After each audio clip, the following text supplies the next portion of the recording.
Chicago right now is buckling under the weight of the migrant crisis.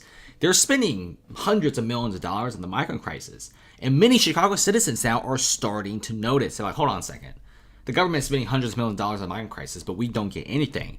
I mean, the south side of Chicago has food deserts, convenience store deserts, pharmacy deserts. I mean, they have to drive for 20 minutes just to get a fresh apple. Crime is through the roof. We're seeing violent crime skyrocketing. Shoplifting is so rampant that the stores in the Loop are empty. So what in the world's happening in Chicago? And I think residents are finally starting to notice. Look at this. Chicago residents actually are wearing MAGA hats. They are kind of done with what Chicago's Brandon Johnson is doing. And Brandon Johnson is always asking for more money, more taxpayer dollars, all spent on the migrant crisis. Now, the lady actually says that, hey, we need money in my neighborhood. We need that money on my block. So I'm asking you guys to please use our tax dollars for our people. We need it, and we need it bad. Now, here it is. It's this lady literally wearing a MAGA hat, and she's basically spitting facts. If you watch this video and you go through it, you're going to notice one trend, which is frustration. Many Chicago residents are feeling the same frustration as this woman. And it's actually refreshing to see that Chicago residents are standing up for themselves, right? There's a lot of cities in the U.S. where they're doing the migrant crisis, but citizens don't stand up. Citizens just don't care. But it seems like Chicago citizens are the only ones that care. And it seems like the voters, like this lady here, probably voted for Mayor Brandon Johnson in the current administration, but now she's done. Okay, a lot of voters, a lot of zip codes in Chicago who voted very heavily Democrat, who voted like all the way through for Brandon Johnson, are now starting to feel that they're getting betrayed.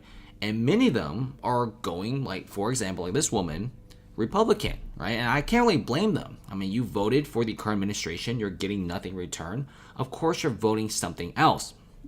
And you could clearly see that the African American community right now is furious. There's several videos, there's way more than just this video, of many people, for example, in the African American community, are all just very sick and tired of the current administration, right? You're spending 300, 400, 500 million on the migrant crisis. Are you at least spending $2 or $3 million to open a grocery store in the south side of Chicago? No. So no wonder these neighborhoods are kind of fed up. And for once, they're standing up for themselves. And people are going a step further. There's already a petition that's launching that gives Chicago voters the power to recall mayors. Now, in the state of Illinois, this is not a thing, okay? You can't actually recall mayors, but many people are stating that maybe some mayors are doing such a bad job. Maybe it's time to have the option to recall politicians through classic voting. Now, we do have somebody that's leading the charge here. Daniel Boland's petition is driving to collect about 56,000 signatures by August 5th. And then they need to get another 120,000 signatures, and then they will have the power to remove a mayor. So this is really big. I mean, you got to kind of see how frustrated Chicago citizens have to be to actually launch something that the state of Illinois has never done before, which is to kick out a mayor from his seat of power. And look at this. Chicago citizens should have the ability to do this. Okay, they should have the ability to recall mayors. If you look at Daniel Boland, it's a former technology salesman who describes himself as a longtime Chicago resident, is joining in to really have an option for people to recall their politicians. So that's what we're seeing here. And you do see that even this guy on the streets of Chicago is literally going off on the migrant crisis. A lot of people, like this gentleman here, says that migrants get free phones, free hotel rooms, get treated better than the domestic homeless population. There's a lot of homeless veterans in Chicago, a lot of domestic homeless people on drugs, violent crime, shoplifting. And he basically says that the government spends $0 on that, but instead spends hundreds of millions of dollars on migrant crisis. And by the way, Mayor Brandon Johnson just recently approved a $70 million funding round for migrants.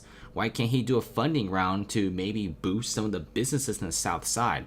Maybe increase police patrols. You know what? If Chicago did that, the South Side of Chicago will actually be a very desirable place to live. But like what this guy is saying, there is no more room in Chicago. Chicago took in way too many migrants, is spending way too much money, and all of the taxpayer dollars are going towards the migrant crisis. Like the dude works, pays his fair share of taxes, but never sees any benefits. Nothing's ever trickling down to him. And that's why Chicago citizens right now are just really, really frustrated. And they're kind of done with the current city council and administration. Now comment below, how do you guys think about this so far? And do you agree to what the Chicago citizens are doing?